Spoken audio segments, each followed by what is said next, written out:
డాక్టర్ని అమర్యాదగా ట్రీట్ చేయకుండా మర్యాదగా మాట్లాడుతూనే నేను రికార్డ్ చేసుకుంటా సార్ అని ఒక మాట చెప్పేసి రికార్డ్ చేసుకోవడం తప్ప రైటా? చేసుకునే హక్కు ఉందా లేదా? Recording is not a data privacy issue అండి when you are recording for a purpose. మీరు పైనుంచి దిగి వచ్చే దేవుళ్ళ మిమ్మల్ని ఎందుకు రికార్డ్ చేయకూడదు? ఏవైతే టెస్ట్ ఆల్రెడీ చేయించుకొని రిపోర్ట్లు పట్టుకొస్తాడో ఆ టెస్ట్లన్నీ మళ్ళీ వాళ్ళ హాస్పిటల్లో చేయించాల్సిందే అంటారు వాళ్ళు. ఒక మనిషికి 5-6 సార్ల కంటే జీవితకాలంలో ఎంఆర్ఐ చేయకూడదని నాడి చూసి 90% ప్రాబ్లం చెప్పగలిగేటోళ్ళు డాక్టర్. స్టెథోస్కోప్ పెట్టి సిచ్యువేషన్ ఏంటి అని అర్థం చేసుకోగలిగేటోళ్ళు doctor. Unfortunately health care industry today stethoscope ornament అయిపోయింది. స్కాన్లో ఫిలిం చూసి అర్థం చేసుకునే స్టేజ్ పోయి రేడియాలజిస్ట్ రాసే రిపోర్ట్ బట్టి ట్రీట్మెంట్లు ఇచ్చే దుర్గతికి వచ్చింది.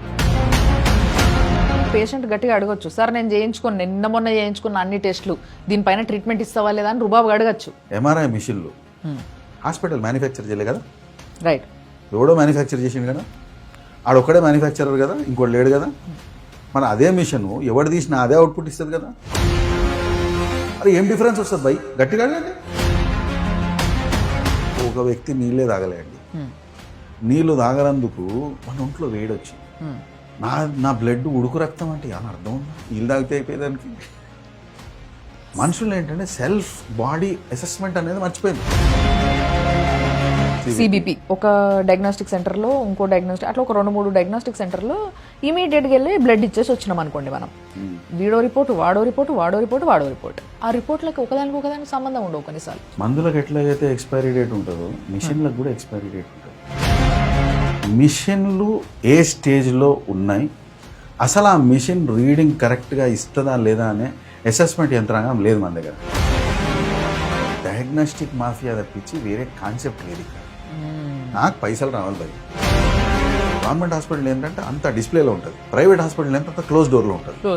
సో క్లోజ్ డోర్లో జరిగింది ఎంతవరకు కరెక్ట్ అనేది మనకు కూడా తెలియదు, మనం విశ్వసిస్తాం.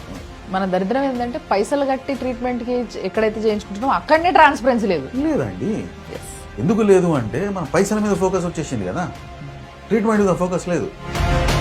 డాక్టర్లు బేసిక్గా రాగానే ఒక పేషెంట్ అడ్మిషన్కి వచ్చినాను ఇన్సూరెన్స్ ఉందా అని అడిగితే ఎస్ సార్ అడగాల్సింది ఏంది, నీకు ఏం ఎలర్జీలని అడగాలి. ఇన్సూరెన్స్ ఉందా అని అడిగితే నువ్వు వాడిని ఎట్లా చూస్తున్నావు? నువ్వు ఒక వ్యాపారస్తుడు కస్టమర్ని చూసినట్టు చూస్తున్నావు, ఒక డాక్టర్ పేషెంట్ చూసినట్టు చూస్తున్నావు.